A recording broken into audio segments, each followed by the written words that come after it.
Diáspora Spot, a alma portuguesa no mundo. O seu podcast da Diáspora Lusa começa agora. Bem-vindo ao Diáspora Spot, o podcast da Diáspora Lusa que dá voz aos portugueses espalhados pelo mundo. Procuramos saber como vivem as comunidades portuguesas na diáspora e como é que os nossos imigrantes mantêm a ligação a Portugal e à cultura portuguesa. Hoje o nosso destino é o Dubai, é lá que vive João Camarão, é natural de Almada, tem mais de 20 anos de experiência na banca em mais de 10 países. Viva João, bem-vindo. Obrigado, Marta. Muito obrigado pelo convite. Tenho todo o gosto. Porquê o Dubai? Bom, nesta fase, gostaria só de voltar um pouco atrás. Eu fui em 2012, fui para o Catar, e lá estive bastante tempo. O ano passado, regressei para o Médio Oriente, depois de uma pausa em que estive aqui mais na Europa, mais a trabalhar remotamente, e no ano passado então fui para os Emirados.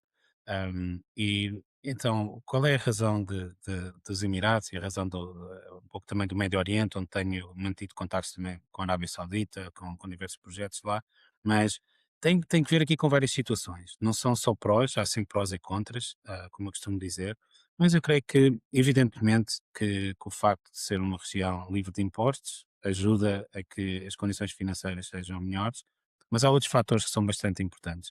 Gostava de destacar aqui a segurança, por exemplo. Eu creio que são países, todos eles ali na zona do GCC, são países bastante seguros. Nesta fase onde se fala muito também em inteligência artificial, onde se fala muito em inovação, eu creio que todos aqueles países demonstram realmente que têm estratégia, que têm as coisas muito bem definidas e as coisas funcionam. Na realidade é isso, não é? É uma diferença brutal comparar o desenvolvimento que aqueles países têm a cada ano que passa, comparativamente com a Europa. E isso tem que ver, obviamente, com os recursos naturais que eles têm, mas não só, eles têm realmente vontade de fazer as coisas.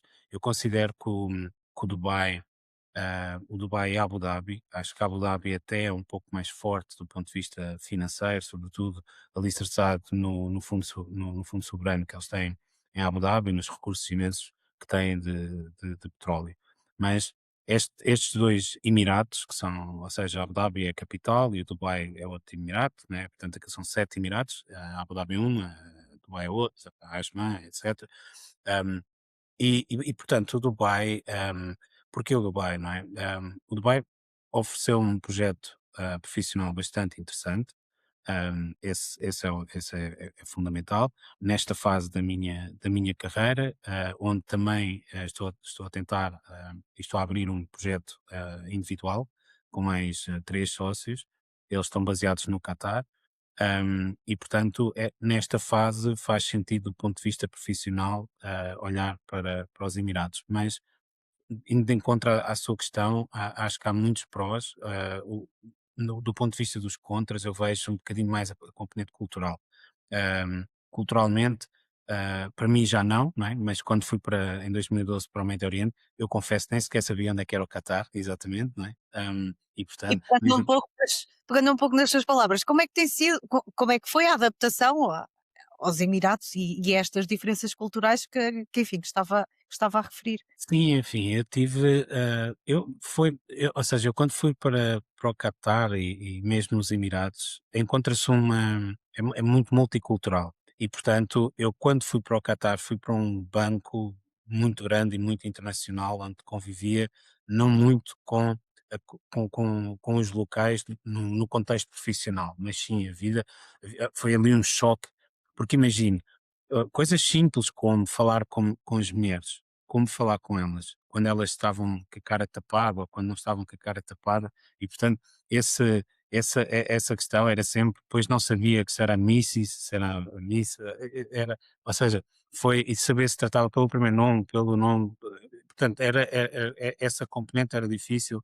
Houve outras componentes, por exemplo, no Catar, onde eu tinha que pedir licença para sair do país, entretanto eles já deixaram de fazer isso, mas e depois a componente cultural de conviver com muçulmanos traz realmente algumas surpresas. Eu estive num casamento árabe, mulheres de um lado, homens do outro, e portanto foi assim uma coisa muito, muito estranha para mim, porque eles no meio da festa começaram todos a rezar, eu não sabia se havia de olhar para a parede, se havia de estar encostado, se havia de estar sentado, portanto, eu não sabia o que havia de fazer.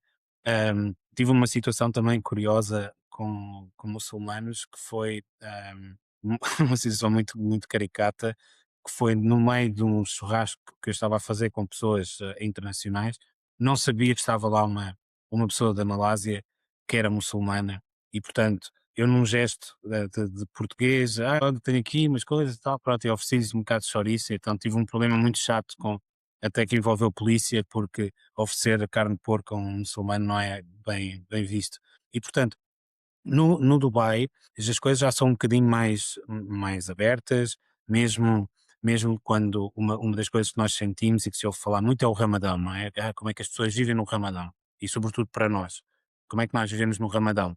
E portanto depende um pouco do sítio onde estamos, mas no Dubai, qual é a diferença? Trabalha-se menos, os locais trabalha-se menos horas, porque como há o período de jejum desde o pôr do sol do nascer do sol até ao pôr do sol, eles reduzem os horários de trabalho para nós e, portanto, a única questão aqui é não convém, em alguns países não convém estar a beber ou comer ali naquelas horas, mas no Dubai, Abu Dhabi é absolutamente uma vida normal, para eles não, e para eles e para todos os muçulmanos não é, que eles cumprem as rezas e cumprem o jejum, e depois é curioso também ver que após o pôr do sol, como é que eles conduzem, não é? Que eles estão esfomeados e têm sede e querem ir comer.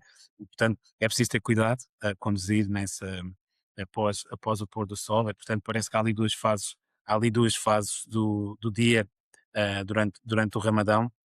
E, portanto, estas componentes culturais, evidentemente, que encontrando uma cultura diferente da nossa e estando sozinho, quando emigrei na altura fui sozinho, e portanto é aquele choque, não é? De como se comportar. Mas isto não só lidar diretamente, mas ainda tenho esse problema quando lido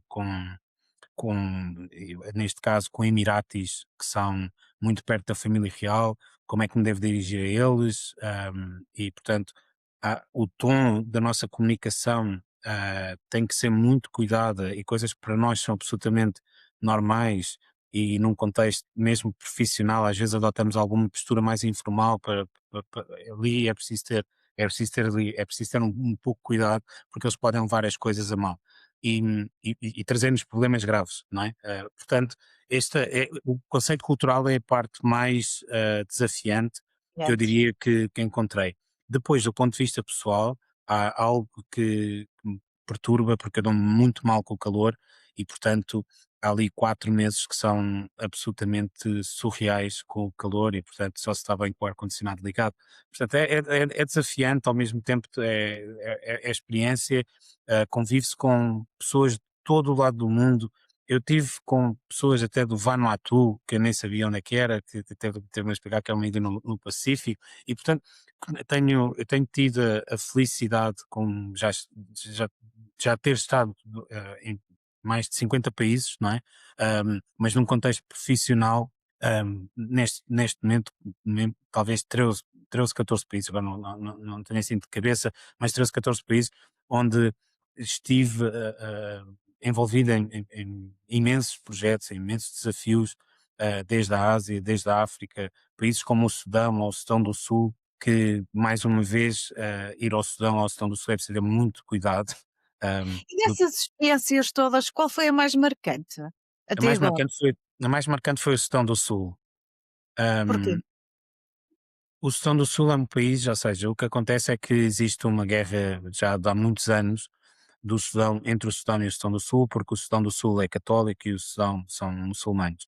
E depois eles disputam, ali na parte do Rio Nilo, disputam ali todos os poços de petróleo e, portanto, aquilo é absolutamente é um desastre. Agora o Sudão está mais inseguro, mas eu já não vou ao Sudão há uns 7 anos, mas o Sudão do Sul, além da pobreza, eles têm recolher obrigatório a partir das 6 da tarde, e portanto não convém andar na rua, só com seguranças, e a pobreza lá, Marta, é absolutamente chocante. E eu vi coisas lá absolutamente não num contexto de guerra, mas imagino pessoas a viver num cemitérios, por exemplo, não é? E portanto essa experiência do Sudão do Sul foi uma coisa que me marcou particularmente, porque é realmente difícil. E depois, como eu estava num contexto, eu estava no departamento internacional do banco onde eu estava, e portanto eu fazia a coordenação de 9 países. O Sudão do Sul era um deles, o Sudão era outro, mas depois tinha países um bocadinho melhores, Singapura, etc. Mas pronto, o banco operava lá e, portanto, eu tinha que conviver com eles. E até essa parte do ponto de vista profissional, imagino falar com uma pessoa de Londres ou uma pessoa do Sudão do Sul, a linguagem não é a mesma, apesar de eles perceberem inglês, entende? E, portanto, o Sudão do Sul foi um país bastante desafiante de fazer alguma coisa e houve, obviamente, corrupção, etc. Houve problemas lá graves de crédito, etc. Mas, enfim, do ponto de vista pessoal foi talvez tenha sido o que mais me marcou. Voltando ao Dubai, que comunidade portuguesa é que podemos encontrar aí no Dubai? Como é que a descreveria? Eu descrevo a comunidade portuguesa no Dubai e Abu Dhabi e nos Emirados, pelo que sei, conheço bastantes pessoas, através do Conselho de Diáspora estão bastantes pessoas, mas não só, muitas pessoas que voltaram, saíram do Qatar também para ir para o Dubai, que tenho-os encontrado lá. Mas eu considero a comunidade no Dubai, a comunidade portuguesa, bastante diferenciada. Ahm, do ponto de vista profissional, do ponto de vista académico, é uma comunidade realmente bastante diferenciada e representa, acho que nós na comunidade portuguesa representamos bastante bem Portugal, porque efetivamente temos funções de algum destaque em empresas locais, que não é fácil, não é? Porque são estrangeiros, mas eu consideraria bastante diferenciado. O que eu acho que é a melhor definição que eu encontro para definir a comunidade é diferenciada, Ela estamos tem muito. crescido? Não Tem percebi? cres tem Tem crescido? crescido. Tem crescido, sim.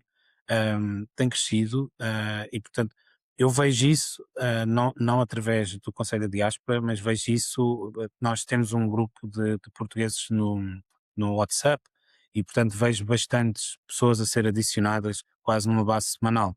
Portanto, eu vejo a comunidade a crescer. Eu acho que há bastante interesse, há muitas pessoas a trabalhar também na Emirates Airlines, há bastantes pessoas lá, bastantes engenheiros, pessoas com negócios próprios e, portanto, eu creio que é bastante diversificada a comunidade nos Emirados e no Dubai em particular, mas diversificada e diferenciada, diria. Obviamente que mesmo pilotos da Emirates, e, portanto, vê-se realmente pessoas bastante diferenciadas na nossa Muitas comunidade. oportunidades de Há trabalho. muitas oportunidades. Isso é outro dos pontos que é importante realçar no contexto desta entrevista, porque efetivamente, se olharmos para o contexto do GCC, há uma grande procura de quadros qualificados para fazer face às estratégias agressivas que eles têm de desenvolvimento e de inovação. E, portanto, é difícil naqueles países que eles têm mais, que são os países do Sudeste Asiático, as Índias, o Paquistão, os Bangladesh, etc., essas pessoas, alguns são diferenciados também. Há muitos indianos e paquistaneses com cargos de grande relevância nesses países do GCC, mas depois há coisas que efetivamente eles procuram mais um contexto europeu, australiano, americano, e portanto vê-se que há imensas oportunidades, Marta, e além das oportunidades para trabalhar para empresas locais, existe também a facilidade e muito menos burocracia para fazer um negócio próprio, por exemplo. E É mais fácil investir. muito mais fácil. Consegue-se montar uma empresa numa semana com abertura de conta, etc. Não é? E, portanto, é, é bastante simples. Mas mesmo para ter um visto, enfim, as coisas lá funcionam de uma forma absolutamente inacreditável. Funcionam muito bem essas coisas, as coisas estão muito integradas, consegue-se ter acesso a tudo. Acho que é realmente bastante interessante e esse será com certeza a razão das pessoas também olharem com atenção para aquela zona do globo. Não é? É conselheiro de Portugal, no mundo, enfim. Olhando para esta comunidade, quais são os seus principais desafios? os nossos principais desafios, têm sido, nós temos tido bastantes iniciativas e nós discutimos numa base mensal, algumas iniciativas. Só que o que é que acontece? Eu parece-me a mim, que deveria haver um maior apoio da parte diplomática para que nós consigamos, porque nós estamos no terreno, nós sabemos que existem projetos que podem ser feitos. Por exemplo, este ano celebra-se os 50 anos das relações bilaterais entre Portugal e os Emirados. E nós tentar fazer um evento que chamávamos o Portugal Emirados, mas entretanto o Ministério dos Negócios Estrangeiros já tinha feito alguma coisa, está a haver agora um evento, ou vai haver, hoje é dia 6, acho que começa amanhã, um evento em Sharjah, onde nós vamos ter uma representação da cultura portuguesa e, portanto, os desafios é que nós temos ideias e, como lhe disse, somos pessoas, as pessoas do Conselho, são pessoas de diversas áreas, não me parece que haja uma concentração numa área específica, não, realmente eu sou da banca, há pessoas de negócios próprios, há engenheiros, há cientistas, há gestores, há muita diversidade e, portanto, tentamos trazer algumas ideias que depois, primeiro, são projetos que levam tempo a fazer, coisa que nós não temos muito e portanto, tem que ter em conta também a nossa disponibilidade de horários para implementar as coisas. Mas vimos os desafios é na implementação de ideias que nós consideramos que são bastante relevantes, mas depois encontramos alguns obstáculos na implementação. E Porque é que há esses obstáculos, consegue perceber? é difícil de explicar, Marta, porque muitas vezes falta de resposta. Eu acho que existem aqui algumas entidades em Portugal que não sei se por falta de recursos ou também se por falta de vontade e por falta de interesse, que muitas vezes não respondem aos nossos pedidos de uma forma muito sintética. É isto que acontece. E portanto, nós temos contacto com a direção executiva daqui de Lisboa, do Conselho, e eles conseguem chegar ao Ministro dos Negócios Estrangeiros e apresentar algumas das nossas ideias, mas depois as coisas é a implementação, ou seja, eu creio que deveria haver aqui um bocadinho mais de apoio, ou haver mais dedicação de haver recursos mais alocados a estes projetos para fazer as coisas acontecer. Mas eu creio, e agora com as eleições do novo presidente, eu creio que não vai haver alteração em termos do Conselho, mas vamos ver se este ano conseguimos. O professor Marcelo era bastante apoiante do Conselho. Vamos ver agora o novo presidente, mas não quero entrar por política. Acho que não me fica bem. E olhando ainda para esta comunidade, como é que no Dubai se mantém as raízes e se mantém a identidade portuguesa? Com que De que forma? Eu é uma boa questão. Não há muita coisa marcadamente portuguesa. Consegue-se encontrar o pastel de nata, consegue-se encontrar o bacalhau, consegue-se encontrar a carne de porco, consegue-se encontrar essas coisas. Eu acho que do ponto de vista da gastronomia, nós estamos bem. Conseguimos Há cons restaurantes, há exato. restaurantes. Conseguimos ter, lá a tasca, por exemplo, do José Avilés no Dubai, que, enfim. Mas nesse ponto de vista da gastronomia, parece-me que noutros países já é um pouco, noutros países do GCC já é um bocadinho mais difícil, mas no Dubai consegue-se. Essa parte da gastronomia consegue-se. E depois o facto de haver uma comunidade relevante de portugueses, nós próprios temos isso. Eu, há 2 semanas, creio eu, há 2 semanas estive a jantar em casa de um português, de um amigo meu que por acaso era um amigo meu que eu conheci no Catar, e portanto mais um casal português, e portanto e foi uma comida típica portuguesa, e portanto conseguimos ter isso. Mas do ponto de vista cultural, lá está, talvez falta um bocadinho mais da presença da língua portuguesa, que é algo que uma das conselheiras, que é uma pessoa com talento e com uma vontade e com uma dinâmica extraordinária, mas está baseada na Arábia Saudita, que está a tentar levar evento até mesmo para filmes portugueses, para tentar pôr um bocadinho mais a língua portuguesa presente nas culturas locais. E é um projeto que ela está a levar avante. Eu não faço parte desse projeto em particular. Eu não tenho, nesta fase não tinha tempo, é uma coisa que requer tempo, eu não tinha e portanto não, não estou na equipa, mas eu sei, nós temos conhecimento que eles estão a reunir e que estão a andar com as coisas, e agora temos uma reunião este mês, agora na próxima semana, creio eu, e portanto vamos fazer o update disso, mas falta um pouco da gastronomia, de ouvir música portuguesa, por exemplo, que não se consegue, não é? Ou consegue-se ouvir música brasileira ou assim, mas temos portugueses, acho que isso, mas comparativamente com outros países do GCC, creio que no Dubai, não nos Emirados, mas no Dubai em particular, consegue-se encontrar algumas coisas interessantes, que se consegue. isto- Parece que estamos em Portugal, em alguns casos. Então é uma presença mais pela gastronomia do que Mais, pela cultura e pela identidade e pela exatamente. portuguesa e pela língua, não Sim, é? sim, sim. Sim, sim, sim. Diria que a gastronomia da parte da componente cultural é o que eu vejo que conseguimos ter ali um bocadinho mais proximidade. Portanto, não.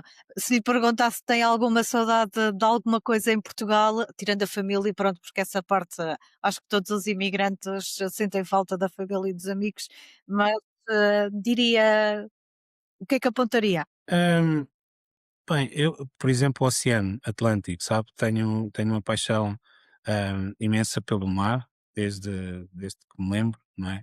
O facto de ser de uma família também que veio do mar, o meu avô era pescador, etc. Tinha umas treineiras na Zona Oeste, e portanto venho de uma família que temos uma ligação muito forte. A minha irmã também é uma pessoa apaixonada pelo mar, e portanto talvez seja isso. Há mar no Dubai, mas não é o oceano, não é aquela brisa do oceano. Acho que talvez isso seja o que faz. Aliás, eu mal chego a Portugal, vou ao Guincho e vou passear lá um bocado para apanhar ar. Como é que define Portugalidade? Portugalidade é um termo bastante interessante e que no contexto das pessoas que estão imigradas, como é o meu caso, faz muito sentido. Eu acho que a Portugalidade, e vou só ficar nas coisas boas, porque eu também tenho coisas más a apontar, mas vou-me ficar nas coisas boas nessa entrevista. Mas eu parece-me que a Portugalidade tem muito que ver com a nossa forma de estar, com a nossa forma de acolher as pessoas, com a palavra saudade, com o fado, com aquela parte mais sentimental que nós somos pessoas, parece-me a mim que de um ponto de vista geral, nós somos pessoas que conseguimos acolher bastante bem. Acho que nesse contexto a Portugalidade aplica-se na forma como nós lidamos com os outros, na forma como nós cuidamos dos outros. Acho que isso é importante. E a palavra saudade é algo que é particularmente interessante nas nossas raízes, e, portanto, nós transportamos um pouco também da nossa história, do facto de sermos um país colonizador e termos sempre contacto com outras culturas. Eu acho que daí de haver esta capacidade de acolher bem as pessoas. Eu acho que é um bocadinho a nossa forma de estar, a forma de latina, a forma de estar sempre disponível para apoiar. Acho que isso define os portugueses nas coisas boas, e portanto não vou ficar nas coisas más. Estar fora mudou-lhe a forma como olha para Portugal? Muito. Ahm, Como é que é muito, Portugal neste muito. momento? ahm, Isto obviamente tem aqui dois sentidos, o sentido mais pessoal e o sentido profissional. E portanto eu vou começar pelo sentido profissional, porque o pessoal também é um bocadinho mais distante. Mas do ponto de vista profissional, eu olho aqui em Portugal com algum choque cultural, ou seja, a passividade, por exemplo, da forma como se trabalha em Portugal. Parece-me a mim que é algo que me choca, a mim particularmente. Eu durante vai fazer 14 anos que eu emigrei.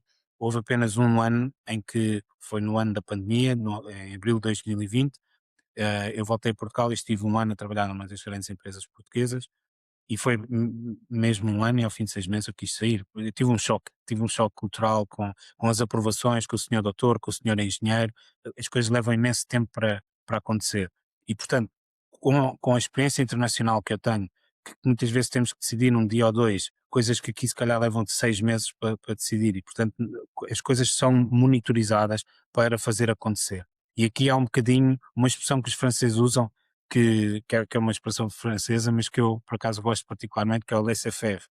e portanto é um bocadinho logo se vê. Pronto, deixa andar e logo se vê. E portanto fez-me ver no contexto profissional, fez-me ver completamente diferente. Aliás, a minha vontade de emigrar nasce um pouco com as minhas raízes, pelo meu pai também ter sido imigrante, meus avós terem sido imigrantes da parte da minha mãe, e portanto essa parte fez sempre eu querer ver como é que as coisas funcionavam num contexto diferente, num contexto internacional. Sempre que existe, não só por questões financeiras, mas por interesse meramente pessoal, uma das minhas paixões é viajar, e portanto essa componente faz-me ver Portugal de uma forma diferente. Do ponto de vista pessoal, eu já referi isso e refiro sempre aos meus amigos e a várias pessoas num contexto profissional. Eu acho que Portugal realmente deveria fazer mais e melhor. Quando eu digo isto há coisas que nós podemos fazer e não temos que reinventar a roda para resolver alguns problemas que são sérios nesta fase, em Portugal. E, e- Por e exemplo, parece, por exemplo, o controle, quando se fala nesta questão da imigração, no contexto do GCC, estamos a falar de países que têm 80% e às vezes mais de imigração. Existe algum problema? Não. Existe alguma substituição populacional? Não. E as coisas funcionam, sim. E portanto eles são necessários, sim. E portanto é um bocado isto. Eles são necessários aqui em Portugal, o que não acontece é que não há regras e as coisas não são controladas. E portanto, quando se olha de fora, evidentemente para mim é um choque e sobretudo desde 2012, quando eu saí, eu venho a Portugal e sinto que realmente as coisas estão diferentes, não é? No centro de Lisboa vê-se muita gente diferente.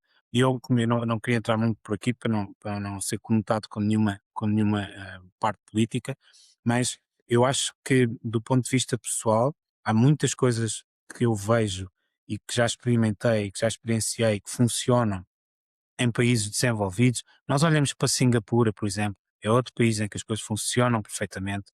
Nós olhamos para a Austrália e as coisas funcionam perfeitamente. Porque é que nós nos tentamos balizar com países da cauda da Europa e, portanto, ficamos todos contentes quando estamos melhor que a Roménia ou que a Bulgária ou com esses países assim do Báltico e não olhamos realmente para países em que é possível fazer as coisas, não é? Como é que como é que nós em Portugal temos tantos problemas esta questão da tempestade, por exemplo. Nós há menos de um ano tivemos um apagão. Como é que agora temos milhares de famílias sem isso? E, portanto, essas coisas preocupam-me enquanto português. Ver como é que coisas que podiam ser resolvidas, mas não são resolvidas depois de acontecer, deviam ser prevenidas com exemplos que funcionam, com coisas concretas, e como é que nós não implementamos? Como é que não existe essa vontade de fazer? E, e, tendo em e conta toda essa sua experiência e, enfim, pelo facto de ter passado por tantos países, se pudesse implementar ou mudar alguma coisa, o que é que mudaria assim em primeiro? há duas coisas que eu tentaria mudar. A inovação, em termos de integração de informação, eu acho que há muita coisa ainda que eu não consigo muito bem perceber como é que não funciona. Como é que as coisas na saúde, como é que as coisas nas finanças, na segurança social, essas coisas são tão complicadas, tão burocráticas. Quando ele quer dizer inovação é desburocratização de serviços e que as coisas realmente funcionem com aplicações. Repare, eu estive, eu agora quando fiz o visto para no Dubai, o que é que acontece? Eu fui fazer uns exames médicos, marquei a hora, cheguei lá, não esperei um minuto, disseram-me: "Instala esta aplicação", instalei a aplicação, fiz os exames médicos, passado 2 minutos ou 3 recebi: "Tá bom, isto está bom, pode ir para o outro, pode falar com a sua empresa para fazer a emissão do serviço", e vou acompanhando na minha aplicação todo o processo. E portanto isto demorou-me 2 dias. Não perdi dias inteiros em filas intermináveis, ou à chuva ou ao calor. Não, esta parte da inovação poderia resolver muito o problema da burocratização. Eu, por exemplo, como tenho estado ah, a abrir bancos em novos países, a abrir fintechs noutros países, encontro uma disponibilidade para que as coisas aconteçam que aqui não vejo. Portanto, aqui para abrir, seja o que for, é uma complicação brutal de impostos, paga-se impostos para tudo, mas as coisas depois acabam por não funcionar. Parece aqueles cassetes que agora estamos a ouvir muito nas eleições, mas a realidade é é assustadora do ponto de vista da burocratização. Enquanto não resolvermos isto, acho que não vamos ser competitivos e, portanto, mesmo tudo aquele, o suporte que nós poderemos dar enquanto conselheiros e trazer e participar com empresas portuguesas a ir para o GCC ou tentar, através dos nossos contactos, que investimento aqui em Portugal poderia ser bastante proveitoso. Eu creio, e vou-lhe dizer, eu tenho pessoas que me dizem que adoram Portugal e que eh, dizem duas coisas. Uma delas é que vêm aqui os preços em Lisboa, ficam assustados porque é o mesmo preço de Londres ou o mesmo preço de Paris, ou seja o que for, e ficam muito assustados com isso. Mas depois, quando olham para a burocracia, o que é para comprar uma casa, os impostos que se paga, etc., ficam assustados. E depois há outra coisa que me dizem que é: nós queremos fazer um negócio lá em Portugal, temos que pagar, depois eles dizem, temos que pagar o VAT, temos que pagar não sei o quê, temos que pagar não sei quanto de entrada, temos que ter contabilista, temos que ter isto e aquilo, e portanto acaba por ser assustador. Eu tenho um exemplo concreto de uma fintech com bastantes milhões, com bastante funding, para abrir aqui em Portugal, que esteve mais de 3 meses para abrir uma conta bancária, com Isso afasta produtos isso afasta os investimentos. desistiram, desistiram imediatamente, não é? Tiveram 3 meses à espera e depois quando lhes disseram pouca coisa, eles disseram que já não estão interessados em abrir negócio em Portugal. E o que eles me disseram foi, bem, se nós temos 3 meses para abrir uma conta bancária e eles todos não são russos ou não são pessoas supostamente politicamente expostas, eu estava a pensar em inglês, politicamente expostas, não é? Portanto, não é esse tipo de pessoas, são empreendedores, pessoas normais, dinâmicas, querem fazer as coisas acontecer e não conseguem. E portanto, e começa-se a ver também alguma coisa que me preocupa, que é não só o êxito dos miúdos que acabam a faculdade como muito talentosos, temos faculdades fenomenais como o Técnico, ou a Nova, ou o ISEC, ou etc., a Católica, e que acabam muito por emigrar por questões não só profissionais, mas também financeiras, mas assusta-me um bocadinho vermos algumas empresas de sangue português a a começarem a ter a grande parte do negócio fora. E porquê? Burocracia, impostos, etc. Não conseguimos ser competitivos enquanto não conseguimos reter não só os nossos talentos, mas também evitar que as nossas empresas boas de inovação, e há vários exemplos, uma delas a OutSystems, por exemplo, que é uma empresa que eu conheço bastante bem, que é uma empresa de tecnologia e que, obviamente, tem aqui algum negócio, mas já estão quase o negócio todo nos Estados Unidos, por exemplo. Mesmo agora aquela empresa de saúde, empresas de inteligência artificial que se estão a mudar para outras jurisdições, porque com certeza que é muito mais simples de fazer. Não é que não haja possibilidade de fazer um excelente trabalho aqui em Portugal, não é isso, não é que não haja oportunidades. A questão é que não, um empreendedor é perder dinheiro, tempo é dinheiro, não é? E há muitas empresas portuguesas a irem também para o Dubai? Ah, Sim e não. Eu não sei se são muitas, não consigo dizer, sabe? Como o meu background é matemático, eu se vir 5 ou 10, se não tiver um contexto, não sei se é muito ou pouco, mas efetivamente, efetivamente vejo algumas empresas e vejo alguns empresários portugueses a irem para lá e a tentarem a sua sorte. Eu, neste momento, sou advisor de uma empresa de sangue português, lá está, sangue português, e que abriu agora no Dubai. E eu sou advisor dessa empresa lá.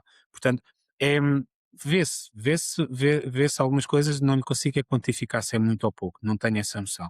É imigrante e já há alguns anos, enfim, agora também é conselheiro, mas considera que está afastado daquilo que são as decisões do país ou acha que tem voz no país? Não, de todo. Então, o exemplo mais marcante é o facto de eu, na primeira volta, estar no Dubai, Sim, enviei uma, a volta enviei, das eleições presidenciais que foram exatamente, em enviei janeiro. uma mensagem para a embaixada para saber se podia votar e não obtive resposta. E depois, ou seja, eu agora já tenho o Emirates ID, não é? Como se chama, já tenho isso, mas ou seja, eu estou registado na embaixada, mas como eu ainda não mudei a minha residência fiscal para o Dubai, porque tenho um tempo ainda para fazer isso, estava em Abu Dhabi, ainda não mudei a residência para o Dubai. Portanto, ou seja, estou num período que ainda tenho a minha residência fiscal em Portugal e para efeitos de recenseamento ainda estou cá. Eu tentei ver como é que podia votar, não consegui, não me disseram nada. E, portanto, como é que eu posso ter voz se nem consigo votar para um Presidente da República e que não consigo ter informação nenhuma de como fazer, não é? Agora, felizmente estou cá, no domingo irei votar com todo o gosto, mas eu acho que as pessoas e nós imigrantes, quando nos afastamos e se estivermos a trabalhar num contexto que não envolva o sangue português, de empresas portuguesas, porque há algumas pessoas que estão a trabalhar para empresas ainda com portuguesas lá, ah, mas se não for esse o caso, não me parece que sejamos ouvidos, não. Gostava de ter mais voz em Portugal. Gostava de ter mais voz, gostava de que houvesse um pouco mais de oportunidade de falar e acho que este Conselho da Diáspora acho que poderíamos ter isso. Acho que poderíamos tentar e ter comunicações mais regulares para identificar algumas e recomendar algumas propostas. Nós agora na quarta-feira, agora Marta, acho que é esta quarta, se não é esta quarta é na próxima, porque foi agora alterada mesmo, recebi agora o e-mail, mas vamos ter uma reunião, uma vídeo com o Dr. Paulo Rangel, que é Ministro dos Negócios Estrangeiros, que, enfim, fizeram-nos até para darmos algumas sugestões, antes disso, através da direção executiva, para darmos algumas sugestões para falarmos, mas pronto, é positivo, é positivo, sem dúvida, e portanto acho que é por aí que temos que ir e portanto depois não nos compete a nós fazer mais do que recomendar e ter aqui algumas ideias inovadoras e apareceram algumas ideias bastante interessantes pelo que eu vi. Pensa regressar a Portugal? Sim e não. Com certeza que não irei ficar no estrangeiro para sempre, mas não enquanto estiver na idade ativa de trabalhar. Não me parece que isso vá acontecer. Por todas as razões que já foi dissecando ao longo desta conversa. Portugal é um país fantástico, é um país fantástico para vir de férias, mas acho que as pessoas morarem aqui têm muitos desafios. Eu vejo os meus amigos e no meu caso, por acaso os meus amigos até estão bastante bem, têm as famílias, têm filhos, etc. Estão bastante sólidos aqui, os meus amigos mais de infância, digamos assim, mas eu vejo a complicação para fazer muita coisa e algumas situações aqui que não me agradam nada. Obrigada, João, por esta viagem até ao Dubai. João Camarão, português no Dubai. O Diaspora Spot regressa na próxima semana à procura da alma portuguesa no mundo. Tá, De novo. muito obrigado, Marta. Tive muito gosto e até uma próxima, tá? Obrigado e um bom dia. Com licença. Até uma próxima.